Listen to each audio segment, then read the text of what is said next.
नमस्कार शेतकरी मित्रांनो, देवराम गावरी शेती टेक्निक यूट्यूब चॅनलमध्ये आपले स्वागत आहे। आज आपण 10 पर्णी अर्क कसं बनवायचं हे बघणार आहोत। मित्रांनो, पाल्याची पेस्ट टाकल्यानंतर आता आपण टाकणार आहोत मिरची आणि लसूण पेस्ट।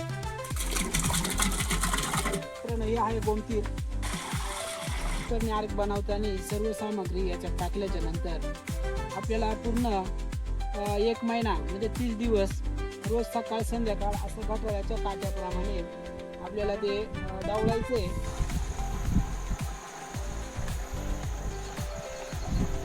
ते सगळं मिश्रण एकत्र होत जाईल आणि जे कुजण्याची जी प्रक्रिया आहे ती एकदम फास्ट होईल।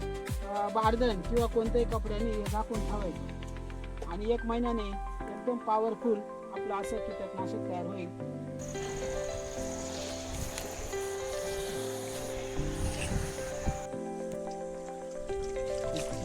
आता आपला 10 पर्णी अर्क तयार झालेला आहे।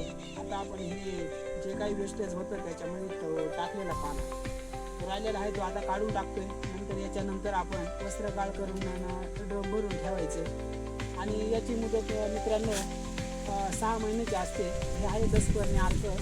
हे कोणत्याही कीटक याच्यावरती चालते आणि जर याच्यापासून जर आळी जर मेली नाही तर आपल्याला याच्यामध्ये अग्निआस्त्र आणि 10 पर्णी अर्क मिश्रण करून आपण जर फवारणी केली तर 100% रिझल्ट आहे या 10 पर्णी अर्काचा।